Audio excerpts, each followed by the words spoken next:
Good afternoon, everyone. Thank you for making it to this afternoon webinar. Sorry to keep you waiting. I know we're starting 5 minutes behind. You're welcome, everyone. It's good to have you this beautiful Monday afternoon. My name is Tomilayo Akinshuku, and I'll be your wonderful host. Well, I think I'm wonderful. I think so. So I'll be your lovely host this afternoon on this third episode of Bytes and Bedside. Today, I've got a wonderful guest on the call, and I'm super excited to have her on this call. I will be introducing her in a minute. But before I move on, just to remind you that this episode, just a bit of housekeeping, just to remind you that this episode will be recorded. You can keep your camera on if you want, but it's not compulsory. It's entirely up to you. But it will be recorded and there will be loads of opportunity. Now, that is the best part of this presentation, is the opportunity to ask questions. And that's the bit I look forward to. There'll be a lot of opportunities to ask questions at the end. And also, I'll be sharing some links and some feedback forms at the end as well. So now let's go on to the most important part. Let's introduce our guest for today. So Ronke Adejolu is a seasoned senior healthcare systems change manager, influencer with a proven experience in systems integration, leadership, partnership, and stakeholder working. At the moment, she is the CXIO at Bob ICB NHS England Southeast Region. Ladies and gentlemen, I present to you Ronke Adejolu. It's good to have you this afternoon, Ronke. Good afternoon. Thank you so much. That's thank you so much. You didn't have to say it like that. I'm delighted. Listen, I'm delighted to join the webinar today. I really appreciate you. And shame I can't see your faces, but thank you for coming. Especially since we're 8 minutes late, but thank you so much. Do you want me to just sort of carry on speaking? Yes, please. And okay. I will just move the slide for you. Is that okay? Right. Yeah. Okay. Yeah, that's fine. And as Tomilayo said, I'm Ronke Adejolu, and I'm currently the CXIO at Bob ICB, but also it's a joint working role with NHS England Southeast Region, which is a first in the entire country. And it's a very sort of new role. It's a pioneering role in the NHS. So it's a joint inward and outward facing role. But I'm responsible for the nursing, midwifery, and also the AHP clinical professions and portfolio. If just to break it down a little bit, in my current role, I lead the strategic digital clinical leadership and transformation across the spectrum of clinical professions and transcend ICB, ICS organization boundaries. What does that mean? It means fostering partnership, collaborative partnership styles, and one that really nurtures that system level convergence and collaboration across stakeholders. And that's what it is. So it's that sort of, because you're probably wondering, what does it do? It's an intersection between systems, strategic, digital, clinical and integrated care environment, and one that really drives that innovation, optimizing patient care and productivity and efficiency. So that's what I do. But listen, let's just simplify that a little bit further. The starting point for me as a clinician or someone with a clinical background is very simple. It's always about the people that I serve, asking what value does that bring? What does the data and evidence say? How is what I do on a day-to-day, how does it impact positively and negatively? And does it add value? Does it add to the burden of staff? Or does it make their lives in the day-to-day provision of care, does it make it harder or does it make it easier? Is there a duplication? Can we join up discussions across? Can we work better across systems?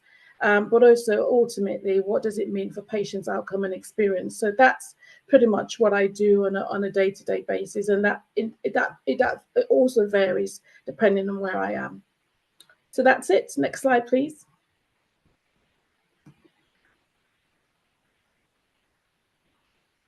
Next slide, please.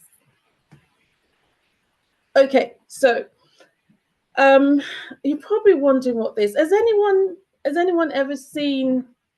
Does anyone ever? I mean, I don't know if you guys watch movies on Netflix, whatever.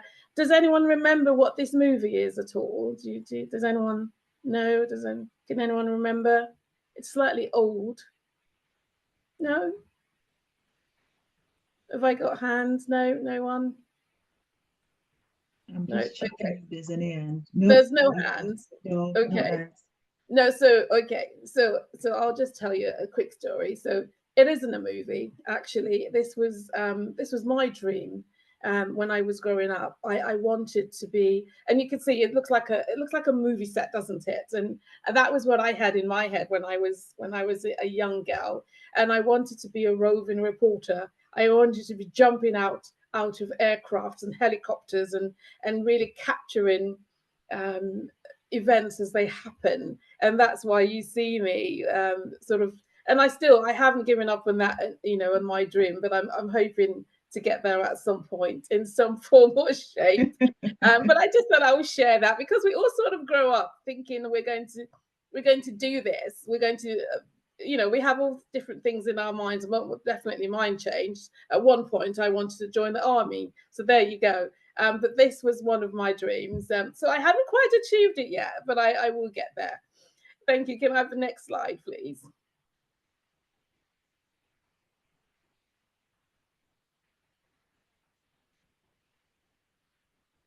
Thank you. I think there's a bit of a delay, isn't there? Yeah, there's a bit of a delay. Just bear with me. That's what about okay. now? I haven't quite seen that, but I think the next slide, if my memory serves me right, really, yeah, okay, that's fine. Yeah. So the next slide, really, guys, is because Tomalaya wanted me to share a little bit of my journey, and I wouldn't want to waste too much time, because everyone's journey is very different, and I don't expect anyone to do what I did, but it worked for me, and the way that I've continued to work in that manner. But again, it isn't everyone's cup of tea. So I when I left university, again, that was a completely interesting. I didn't finish university. I started off studying microbiology sciences, and I absolutely hated it. I left after a year and a half. I left, and I worked a little bit in retail while I was still thinking about what I wanted to do. But probably deep down inside me, I've always wanted to be a nurse, because my mum, back in those days when I was growing up, she had this little blue black box, which was like a first aid box, and it had all sorts of things in it. And I used to sort of go in and practice and pretend that I was a nurse. And she had these really interesting nurses and dictionaries. She wasn't a nurse, by the way, she was in finance and business administration. So she had this interesting, intriguing orange nursing dictionary, and I would sit there for hours reading through. I couldn't tell you what the words were, because they were really, really, academic, and I would think, oh my God, and I learned things like chloroform and all sorts of things. And so I had it in the back of my mind, but I thought, no, I don't want to be a nurse. I want to do something else. Anyway, fast forward, I worked in retail, and after a little while, I decided to go for nursing, and this was in the early 90s when I decided, and I trained at the Whittington Hospital, the lovely Whittington Hospital in London. And back in those days, we didn't have computers, by the way. It was all paper, no computers at all, apart from a very small one on the ward, which was just for blood results. So I've pretty much been there through the whole digital transformation journey for nurses anyway. I went from nursing, after a couple of years in the clinical environment, I went into recruitment and workforce. I worked there for a couple of years, and then I made a huge 360-degree turn, and I moved into the telecommunications industry, and end up staying there for 6.5 years. But I can tell you that it wasn't planned. It was just an opportunity of me being around friends who happened to be men, who were all into technology, and I attended all sorts of courses. When sometimes I was laughed at being the only female and the only nurse, and but I literally just said, listen, I don't care. I'm going to attend these and I'm going to just get something out of it. I'm really interested in what they do and who develops systems and who sits at the table and who agrees to this and who agrees to that. So I ended up spending 6.5 years, but I can tell you it's the foundation of who I am today. Again, I worked in a very male dominated environment. However, they were amazing people. I learned so much. Not only did I learn, I didn't learn anything about nursing, by the way, but I learned about software development. I learned about product management. I learned about service delivery. I learned all aspects of the business, and it's really the foundation of who I am today. And I was able to travel. I was able to travel Europe. I was able to work in Singapore. I was able to work in Thailand and also the United States. And it was an amazing time in my life. So following that, I decided to go into private healthcare and worked for one of the prestigious private healthcare companies, again in the UK, but as a senior service delivery consultant. After a couple of years, I left and then decided I wanted to go into management consultancy to give me a little bit more of ownership on my career, but also what I choose to do and what I don't choose to work in. After that, I decided, and then, so by the way, I spent 8.5 years in management consultancy, and at the start, so I was at the start of the national program for IT, if you guys know, remember, called MP Fit. And after that, I went into an academic health science network, which are now referred to as the Health Innovation Networks. That was an amazing time also in my life. It was an eye-opener into the sort of different partnerships across the NHS. And then in 2018, I came back to NHS England, almost as a prodigal son, really, or daughter in this in this way. Came back to NHS England, worked in a place called Healthy London Partnership, which is in the London region, delivering NHS 111 appointment booking across the whole of London. I also went back to work with NHS Digital and some turnaround programs called Clinical Triage Platform, again, and an amazing piece of work. Also worked in digital urgent and emergency care. And then after that, I moved into one of the first few people to be moved into NHSX. So NHSX it's now retired, by the way. It's a brand that's now retired, but it was the digital transformation organization of NHS England, and I was there from the start to the end when they retired. And again, we've now moved back to NHS England. But in 2023, I decided to go and work in an ICB. I'd never worked in an ICB and an ICS, so I thought I'll give it a shot, and that's where I am now. Sorry, again, a bit of a code there. So that's where I am now. So there you go. That's my journey in a nutshell. So it's what probably people would refer to as a portfolio career, which has been made possible by opportunities. Some that I've intentionally sought out, but some that I just came across, and when there's an opportunity, I would just take it. The key thing for me is it an interesting opportunity? What am I giving? What value am I adding? But also, what's in it for me too, in order to progress my career and do something different. So that's it. Can you do the next slide, please? Thank you. Oops. Okay.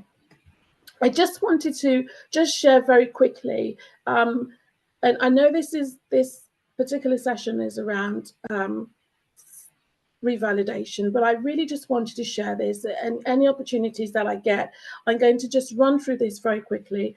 I get to meet a lot of people who DM me, talk to me, call me, email me, or leave me whenever I'm out, and they talk about all sorts of barriers and how they're unable to get into, or the challenges that they experience getting into digital health technologies. And I've just, over the years, I've just tried to pull everything together. And the long and short of it is that sometimes I think as individuals, we put up these barriers, and sometimes some of them are visible, like the system barriers. But also there are some barriers that are also invisible, or maybe invisible to other people, but visible to ourselves.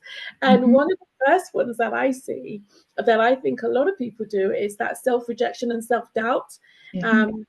In terms of doubting their own abilities, or doubting their worth and or their place within digital system technology. And also the lack of time. I hear people complain about that, but they seem to find time to do everything else apart from developing themselves, which I find amazing.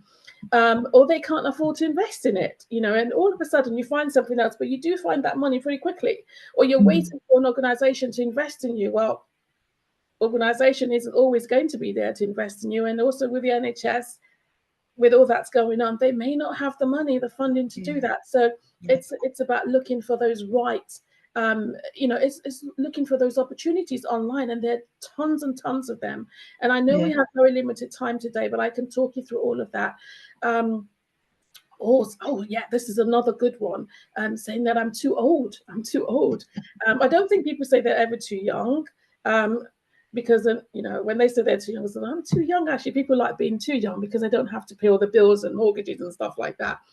I'm too old to learn. The fact of the matter is that it's important to keep learning. I was reading about a guy from Africa. He was like over 80 and he just did his PhD. And I'm thinking, well, that's me. That's me, Toben. I need to do my PhD. You know what I mean? So there's at no point in our lives should we ever think it's too old to learn. It's important to learn in whatever capacity. Or people talk about, in the NHS, people tend to talk about their bands, their bandings. Forget about it. It's a nonsense. Don't entertain it. Don't think about it. It's got nothing to do with your development. The opportunities are not available where you live. Find those opportunities. Talk to people. My job takes up too much of my time. It does, but you still need to find the time, and you need to work and move with intent. You don't have a mentor, look for a mentor. Talk to people, and it's just a mentor. You also need a sponsor. You need a coach. Don't fit in. Who does? I never fit in, but I'm unapologetic about it. So there isn't a rule book. Don't put a rule book where there are no rule books. So you don't have to fit in. The fact that you don't fit in is what actually makes you unique. So that brings that unique insights and perspectives. Or you don't feel you're good enough. Again, I've talked about that. You have to, if you don't think you're good enough, then nobody else will think you're good enough. And that's just it. Absolutely. So you need to get into the zone of the way of feeling good about yourself and knowing that you are worth it and what you bring to the table is it. So you need to understand that. Again, I've put here fear of change. I would say to people, I don't know how many people go into the high street these days and go into to book a holiday. So we used to go in years ago in the 90s to go in and book our holidays, and we'll sit for hours while they go through one of these systems. Now we can do everything on our phone. That's change. So change is constant, and it's just the way we adapt. So we have to find a way to normalize change. Nothing is ever. If we don't take risks, then it's never going to happen. People had to take risks for us to do what we're doing now. So you need to. It's almost like a mindset change that we need to get through. That we can do this, but also see yourself as an equal partner in digital transformation, and that's really, really important. So I know this isn't part of revalidation, but I really would just like to take that opportunity to say this, to talk about this whenever I get to do something like this. Some of the barriers, like the system barriers, they're going to be there, but there are ways of overcoming those barriers. But we'll talk about that probably on my next slide. Can I have the next slide, please? Thank you. Okay. I'm going to run through this super quick. Again, I wanted to just share some of the good, and this is not an exhaustive list, by the way, but it's just some of the stuff that I call the good stuff. The first one for me is stop procrastinating. Whatever you want to go and do it. Put a plan in. I don't care if the plan is 1, 3, 5, which is like the 1 year, 3 years, and 5 years. Even if it's a week to week, put it up on the wall somewhere. Just do it. And again, I wanted to talk about no lifelong career because, you know, you have seen that with the NHS and the announcements of the last few weeks and the sort of evolving landscape. There is no lifelong career. So you need to really start to plan for the unexpected, plan for the, you know, any eventualities. Understand your USP, understand your unique selling brand, who you are, and also what good looks like for you, your values and what you do. But also look at where you are in your career. If you are an early, medium, or experienced professional in the digital space, that will determine what you need. So if you're in your early careers, you might need a mentor. You know, if you're in your mid careers, you might need a coach. If you're in your experience, you might need a sponsor. You know, and they all have different benefits, or you can have all three. Again, education again, it doesn't have to be in the classroom, as I said. You know, you can join. I join. I don't know, guys, there's a psychologist called John Amaechi. You can find him on LinkedIn. I join many. He's quite expensive, but I don't have the money, so I join many of his free sessions or webinars. Amazing insights. And it doesn't always have to be about what you're doing on a day-to-day basis. Make sure, as I said, you get mentoring, sponsorship, or allyship. Surround yourself with good people who want you to win. So it's really, really important. I keep saying, move with intent. Seek out those people. Don't just go with the crowd. Sit down and figure out what's important for you too. Again, another good thing that I've learned over the years is reflection. Always having to do that self-reflection is really, really important to see how you could better improve yourself. I've talked about planning for the unexpected, but also being able to handle setbacks, because there will be setbacks in this digital transformation space. There will be setbacks. So learning to handle that is really, really important, and to be resilient. And again, making sure you have that safety net and you have people that you can go to and you can talk to, that creating that psychologically safe place for you where you could have conversations without being judged, and also find out from your peers what you're doing well and what you're not doing so well at. There's nothing better than actually hearing that and just say to them, listen, I hold no grudge. Just tell me as it is, because that's how I can get better. But also, one of the things that we don't tend to do, especially as you know, people who work in this space, is that we never celebrate our wins. We all, you know, it doesn't matter if it's a tiny win, celebrate it. You've got LinkedIn, you've got Twitter, you've got Instagram, whatever it is that you're doing. If you don't celebrate yourself, nobody else will. And that's important. And make sure that you build positive relationships, internal and external. Don't leave it just to, you know, an organization where you work. But I think it's important to also make sure you have external networks that you can, and also make sure that you understand how social media works, because that's your biggest weapon. Okay. Can I have the next describe things? And before we go on to the sort of main thing for today, I want to say that there are, especially for people like us who work in the digital transformation space, sometimes the doors are not always open, and that's okay. Sometimes the doors are locked. And when I talk about my journey, I talk about the doors were locked and the key was down the bottom of the sea. And now I now have the job to try and find someone, a diver, not just a swimmer, a diver, to go into the bottom of the sea to get the keys to try and unlock the doors. So that's how I describe my journey. So they're going to be doors that are locked. Some of them are open slightly, and they're dangling the carrot, and some of them are left ajar. You have to figure out how you're going to get through those doors, and you have to build an invisible wall where you don't see those doors, you don't see the padlocks. All you see is a door that's open to you, a door of opportunities that's open to you. And that's all I'm going to share about my journey today, and hopefully that's been helpful in some form or shape. Fantastic. Thank you so much. Honestly, I think you've put into in 15 minutes, you've put a 2 hours or probably more than that, and Okay. maybe charged about £500 lesson in in less Okay. than 20 minutes. Yeah. But thank you so much. That thanks for sharing that. I like the last analogy you made about closed doors, where you have to Yeah. not just get a swimmer, but get something to Hmm. dive in to get the keys. And sometimes that can be some experiences. Sometimes it can be similar to that. And Hmm. all you see is just closed doors, and then it's very easy to just literally sit down behind those doors and just complain and just say, Yeah. "Oh, it's not happening for me." Hmm. I think it takes a lot of courage to be committed to becoming the version that we want to see. It takes a lot of courage to do that. Yeah. Yeah. Thank you I so think much. there is. I think there is something about building emotional, the emotional intelligence and business intelligence across any organization or any environment that you work for. You always have to go in making sure that you have a game plan, but also knowing in your head that, okay, you're good.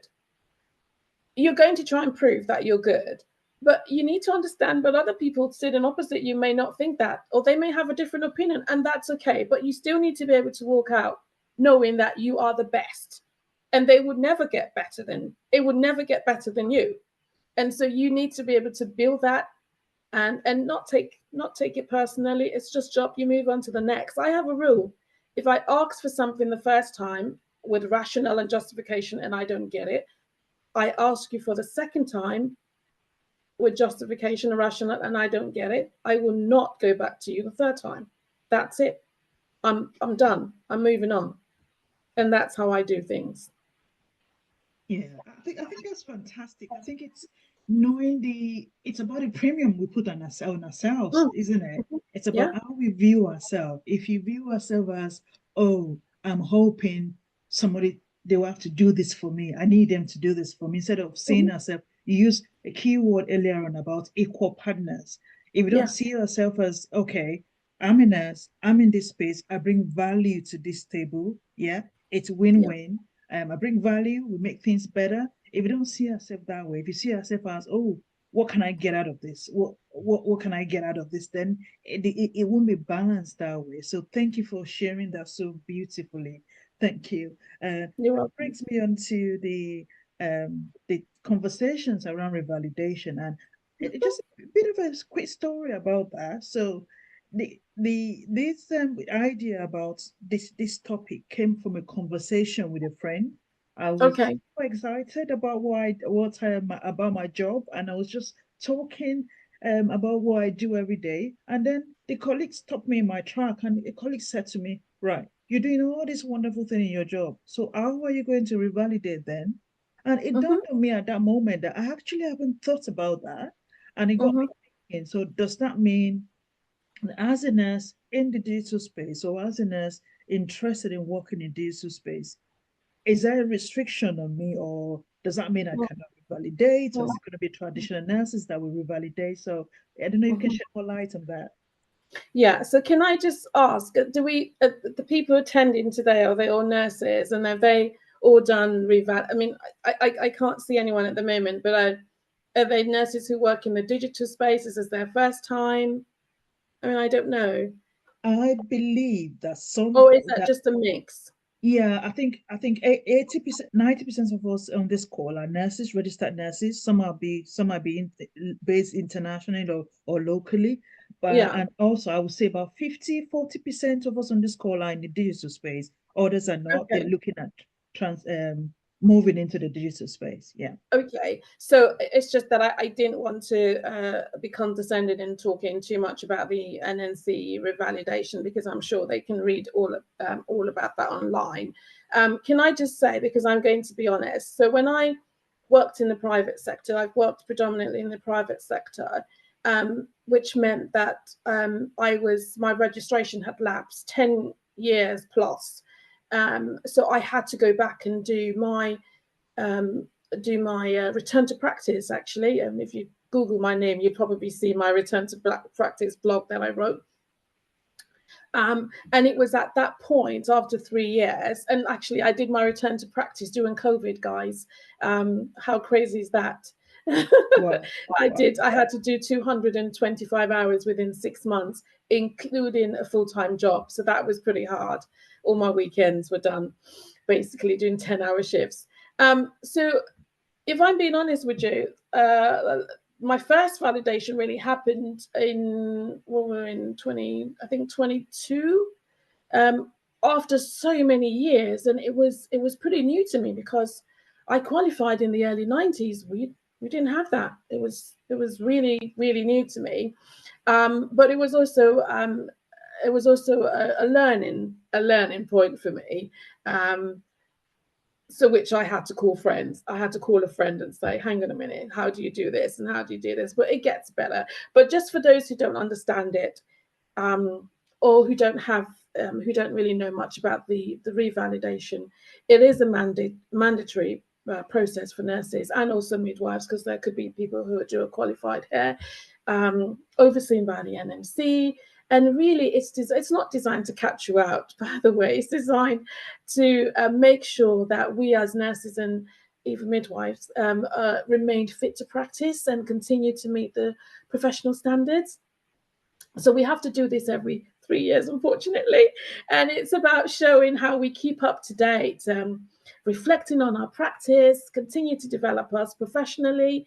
Of course, it's based on the NMC code, which sets out all the core principles of prioritizing people, practicing effectively, preserving safety is really important, digital clinical safety, professionalism, and also trust. So I'm sure if people don't know, it's to validate, we have to do 450 hours. I think that's double 900 for those who are maybe also midwives and do a qualification, and demonstrate that we've been working as a nurse, even though that could be in a completely indirect role, like a nurse in the digital space. From what I remember, you do 35 hours of continuing professional development, and 20 of those have to be participatory learning, things like workshops, conferences, online courses where we can engage with others, reflective accounts, which I actually thought that was quite hard, reflective accounts, and these actually need to link up to the NMC code and our learned experiences, whether they're about patient care, teamwork, or leadership. Also, I think reflective discussions, so that could be maybe a structured conversation or discussion with another one of your managers, and I don't know where you are, or also a fellow NMC registered nurse or midwife. And I think towards the end of that, there is something around the health and character declaration, which, you know, if you're good character, things like your professional indemnity arrangement, so that you've got liability coverage, which I think your organizations will have anyway. What else? And those are the things that you need to meet the revalidation. So I guess what I'm trying to say is that it isn't just a formality to revalidate. It's vital to how we as nurses and midwives stay engaged and reflective and adaptable in what is a constantly evolving healthcare environment. I don't know if you want me to talk about some of the tools, since we're talking about this. There are tools out there. Yes, please. Yes, please. What I would say, and you know, in all honesty, is that I have never used these tools. So I know there are tools out there. I may use one of my next revalidation, but I have not used one. All I'm saying is that if you are going to use a tool or a platform, make sure that it is safe in terms of data security, and making sure that it aligns to the NMC revalidation requirements. So some of the ones that I've heard of are called nurse tools, which I think helps with organizing and documenting revalidation requirements. You have the CPD Launchpad, again, which is another one for reflective articles and stuff. And not one that I've heard that is really, really good is Clarity for Nurses. And I've heard it also has it has an app, I think, which I think is amazing, but I've not tested it. I've not seen it. It has a mobile app where you could do your CBT, your continuous professional development login in real time, which I think is amazing. Because I think we get so busy that we really forget things. I mean, I always say when I've done my revalidation, right, I'm going to have a log. I'm going to do this every day, but it never happens because I'm just way too busy. And then of course you've got the standard NMC nursing resources and templates that you can use for your e-portfolios that you can use for your revalidation. But I just use the box standard forms, if I'm being absolutely honest with you. But really, because we're working in the digital space, I really should start to use these tools because it'll make my life a lot easier. Thank you so much. So, I didn't know about the clarity and the CPD tool until yeah. I just said it. But it's good to know because the last time I revalidated, I used a traditional print the document, put the Yeah. information in on Word, and yeah, it's good to know that we've got an app out there that can help. But yeah, I totally agree that we should just make sure that we're following the guideline as how to use it. Right. I'm going to finish on that note, and Okay. I would I would open the floor for people on the call. We've got, I think, 23 persons on this call today. So I'm going to open the floor now for people to ask their questions. So you can either unmute yourself or you can put your questions in the chat.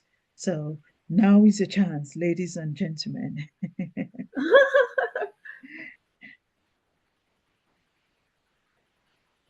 Right, I'm going to keep an eye on the chat box to see if there's anything on there, and I'll keep an eye if there is. Okay, there is, and we've got. Just bear with me 1 second. Joy, you got your hands up. Do you want to ask your question?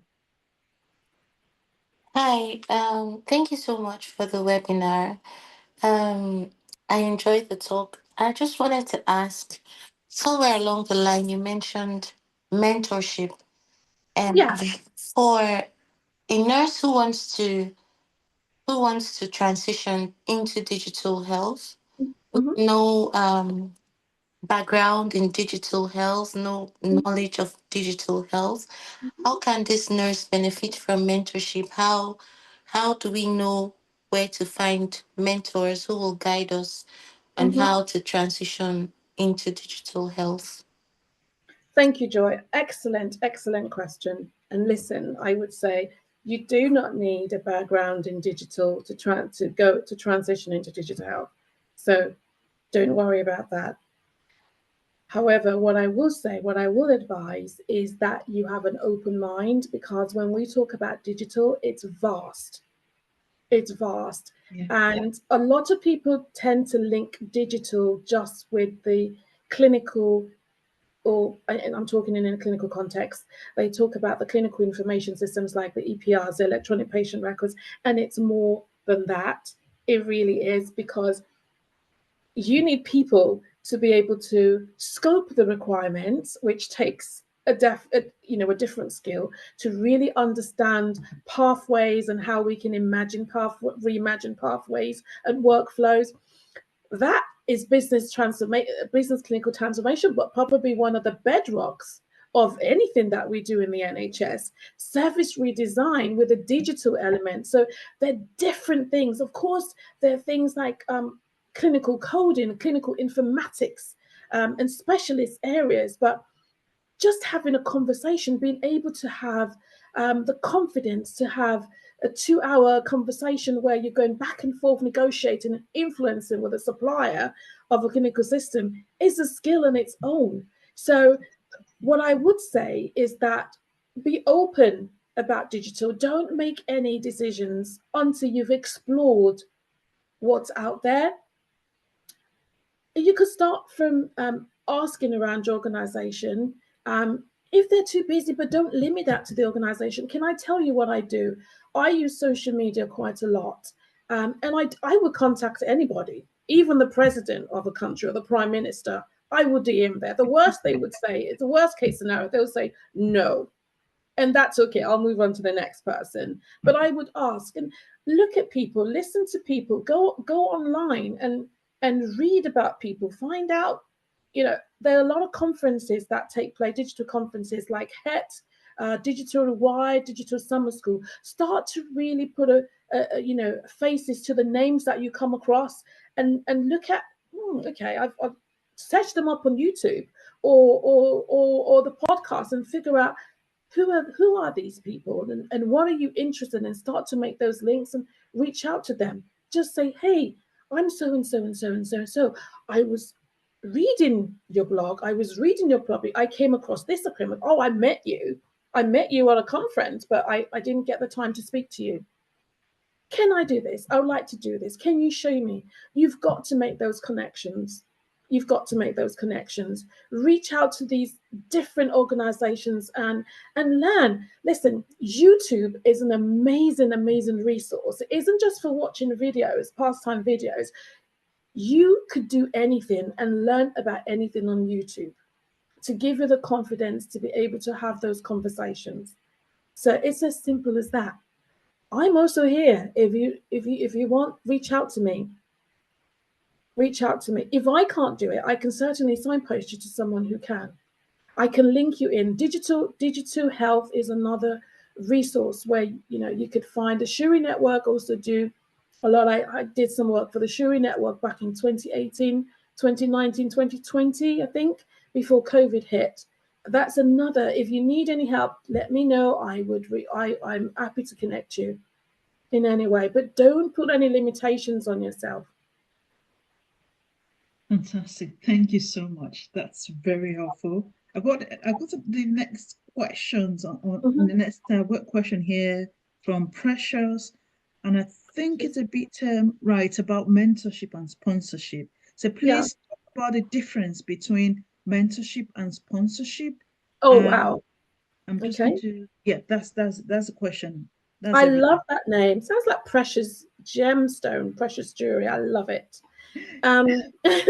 Mentorship is really there for when you're looking for guidance in your career. So say, for example, if you're dreaming of becoming a pilot, well, you're not going to go to someone who works in Sainsbury's or in Asda. You're going to try and find someone who's in that profession, in that field, because there's nothing like speaking to someone in that field. That way you understand exactly what it is that you need to do to get to where you need to go through with the right intelligence to get there. So there's a difference between a 30-month journey and a 30-year journey. And the difference is that having a great mentor. And you don't have to just have one mentor. You could have 2, you could have 3, you could have 5 if you want. And they're all over the place. And they would help to direct and guide you and say, you should think about this. You don't need to do that. That's going to take you another 10 years.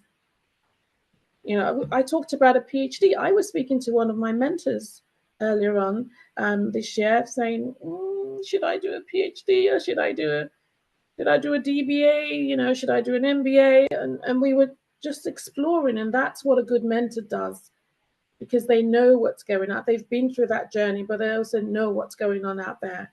So that's the difference between a mentor. It's more from a professional perspective. Did I hear a coach or sponsor? Sponsorship. Okay. Oh, and I'll talk about a coach too. A sponsor is someone who opens doors for you, because at the end of the day, we could have all the degrees and all the certifications and everything, and we look right and everything, but actually those doors can be closed with padlocks, multiple padlocks. So you need someone who would have your name in their mouth to say, do you know what? I know Precious. Precious is someone that I know. She can do this. You need to get Precious on this. She needs a secondment in this. Oh, I know Precious. Precious will do that. And that's what it is. So people who are sponsors are people who have that intelligence of what's going on. They have a broad picture, they have a broad lens of what's going on across different organizations, internally, externally, but also they know the people who I refer to as the movers and the shakers. They know exactly where the next big thing is going to land, and they help you to get there. It's about having your name in their mouth, but you've also got to do your bit too. You've also got to be able to show that you're ready, and make sure that you're ready, so that when they open those doors, you're going in, you're walking in through those doors confidently. And can I just say, and again, sponsors, there's no limit. You can have as many sponsors as you want in different areas, different genders. I historically have had male mentors, male coaches, and male sponsors. But I think that just depicts my journey in terms of I've worked in very male dominated environments, and I absolutely love I love my mentors and coaches and sponsors. Coaches are really important. For me personally, coaches help you to realign yourself with who you are. Because sometimes I think, because we go through so much in terms of our day-to-day work and challenges there and there, sometimes we wake up on a daily basis and we're thinking, is it even worth it? We don't see ourselves sometimes. And sometimes you need the help of somebody else to really bring you back and say, this is who you are. But they do that without telling you, but they work through you, so you really can understand who you are as a person. It's almost like relearning about who you are. That's what it is. You relearn and you start to gain that. I'll tell you just give you a quick example. I have a really senior director who's in the NHS. I wouldn't mention his name. He's absolutely fabulous. And I was struggling a couple of years ago, and there were roles. I was getting shortlisted for roles and interviews, but I knew deep down inside me that I didn't want to go for those interviews, because they would take me away from my trajectory of where I wanted to be and what I wanted to do. So I would literally, the day before the morning before the interview, I would panic, and I would be up for hours thinking, I need to cancel. I can't go. And I'm not scared of interviews, by the way, but I just knew deep down inside, it's not what I want to do. But was I just going for the interviews because I was a little bit scared I may not get another job? And I would just WhatsApp my coach and say, can I talk to you for 5 minutes? And bless him, he gets on the call, and I go off ranting for another 5 minutes about how I don't think this is the right thing for me to do. And then he lets me rant. And then after that, he says to me in just one sentence and says, Ronke, you know what to do. And I'm like, okay. And I said, okay, I know what to do. I pick up the phone or email and I say, thank you so much for inviting me to this interview. I do apologize, but due to personal reasons, I will no longer be attending this interview. And that's okay. And I feel the calmness in me almost immediately. Not because I didn't attend, because I could have attended, but it would have wasted their time and also my time. But the fact of it is that I wanted that right there meant that I was still on track on my trajectory. And it's really important to have coaches at those really, really pivotal times in your life where you don't want to make a decision that would ruin everything, or where you want to go to, where you want to get to. And that's the difference in very simple terms.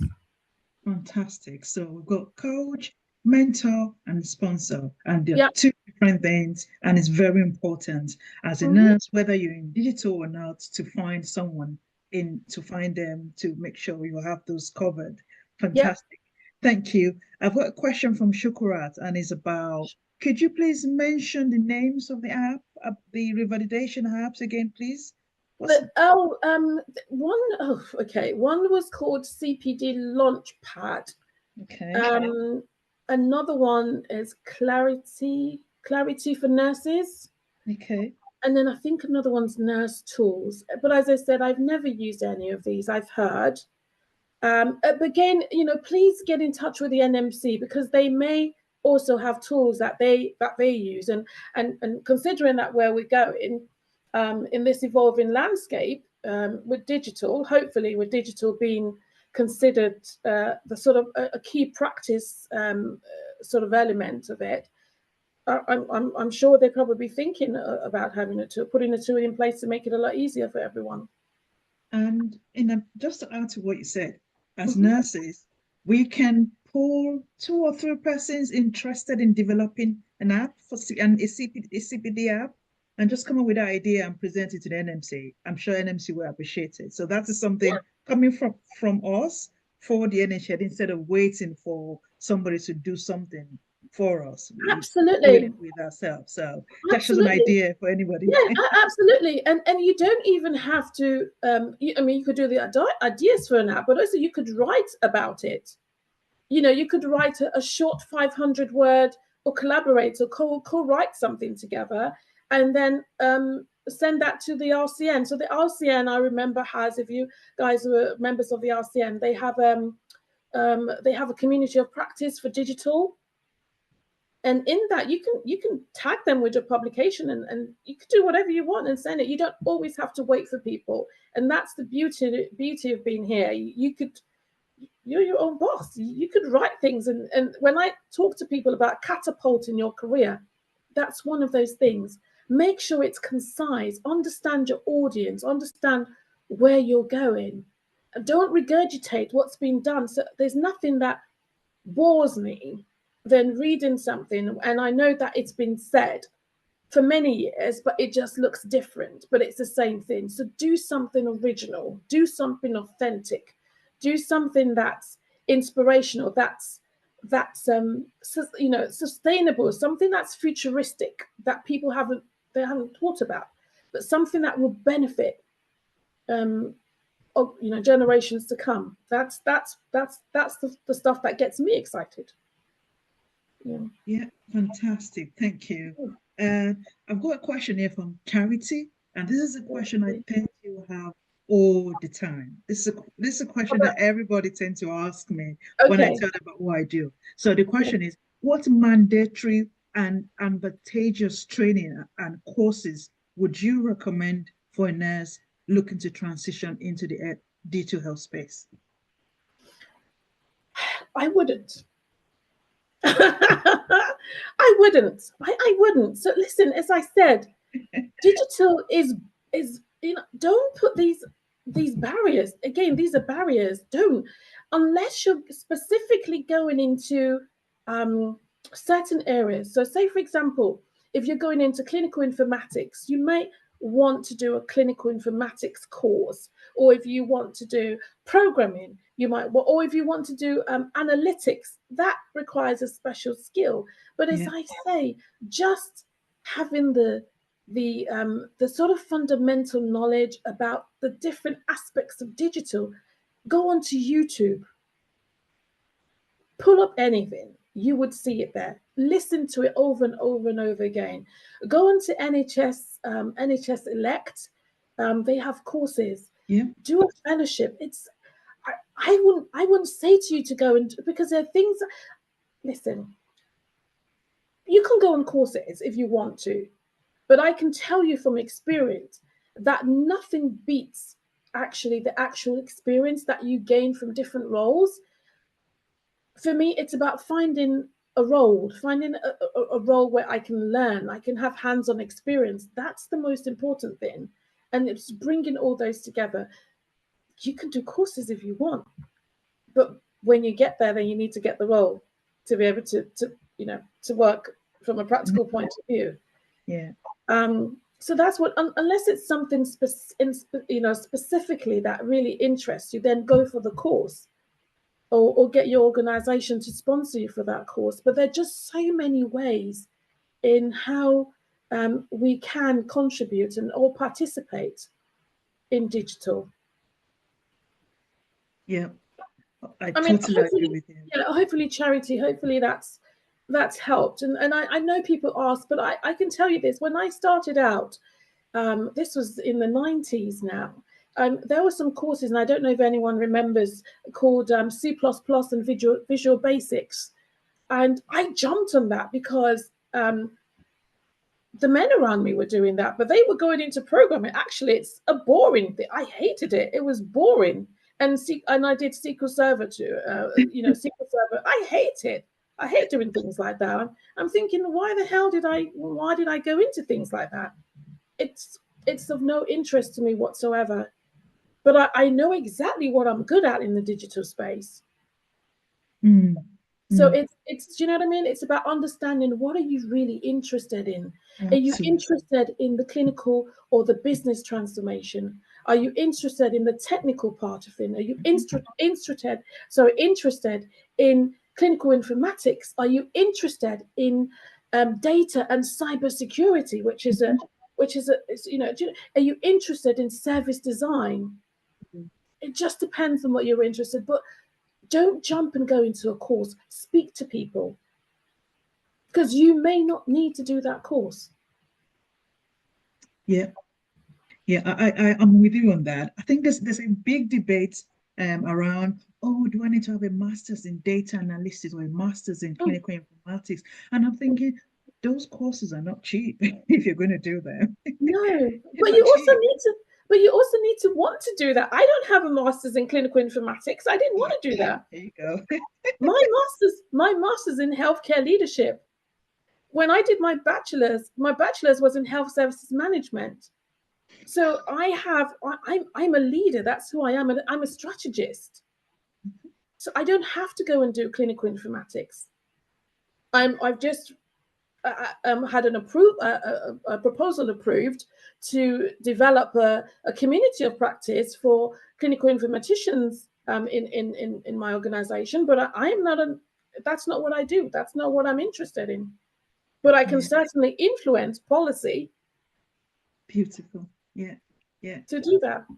Fantastic. Thank you so much. I think it's about knowing, being very true to ourselves to say, what do I want? Where do I see myself? And start working from there, and not just run into any certification or paper just to have that on us for the sake of it. So I think, and I think with the help of our coach, with the help of our mentor, with the help of our sponsors, those people can help us to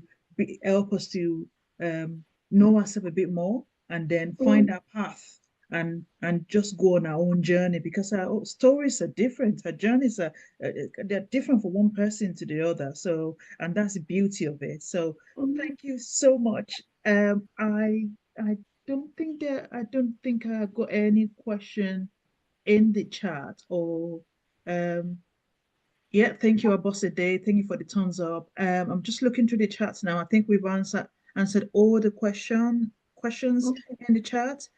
We've got 2 more minutes. I know I'm just going to put I'm just gonna wait if there's anybody out there who has got just one more question before we go. Anyone? And please, then is there a request, please? Okay, so request. All right, go on. You've got a request, Precious? Okay, thank you, Tommy. Thank you, Ronke. We are really pleased with the webinar. It is quite informative and inspiring as always. Please, during the conversation, you mentioned that we can actually get in touch with you for possible mentorship. Please, how can we go about it? Get to connect with you. You can find me on LinkedIn. It's hopefully I haven't changed it. I'll send my details through Tamilayo. Yeah. She can share those with you. I don't do Twitter as much these days, folks. I'm so sorry, but I think most people that I know have gravitated back towards LinkedIn. But I'm always on LinkedIn, but I'm happy to share my email and my LinkedIn account details. Perfect. Yeah. Thank you very much, Ronke. Yeah. I remember I actually found you on Twitter, if I'm not wrong, and then we got talking on LinkedIn, if I remember very clearly. Right. So thank you so much. I will share your I normally send out a newsletter after each webinar. So I'll put that together, and I'll put your email in there for so if you subscribe to the newsletter, that will come to you automatically when I put all of that together. Thank you very much. I'm going to call it a day now. It's It's wonderful having everybody on the call. One more thing before we go, I would really appreciate your feedback. So what I'm going to do now is to put the feedback form in the chat so that if you can tell us how we did, what we can do better, and if you can even recommend the next person you want to see on this webinar, we'll welcome that as well. So I'm going to put that in the chat. Please, your feedback, it's very, very important to us. And I think at the end of this call, I think there's a survey at the end of this call. If you don't mind to fill that very quickly, I would really appreciate that. So, and that's the end. Next time, the next Bytes and Bedside will be in the month of April, and I'll send out the dates very soon. Thank you very much, everyone. Thank you very much, Ronke. It's so good to have you. I really appreciate it. Thank you, everyone, and thank you for having me. I'm happy to come back again if we want to do a 2.0 again on revalidation. It's vast, or anything else you want me to talk about. I'm happy to do that. I'm always at your service. Perfect. That's so beautiful. Thank you. And on this webinar, we're transitioning into a system where we ask our guests to round up one thing you want the guests to the attendees of this webinar to start doing, and one thing they need to stop doing as a result of this webinar. Just one each, so that we can have one thing to focus on to the next time we meet. Oh, so you want that from me? Yes, please, if you don't mind. Okay. Just one thing to start doing. So I'm not going to be prescriptive. Okay. All I'm going to say is make no mistake, that's anyone who's on the call today, that your digital expertise isn't just about transforming nursing, but it's also about catapulting the charge into the future of healthcare. And you are an equal partner. Know your worth. Perfect. Beautiful. Know your worth. Know your worth. You are an equal partner. Thank you so much. So that's it. That's it from us today. Thank you, everyone. And see you next time. Thank you. Bye.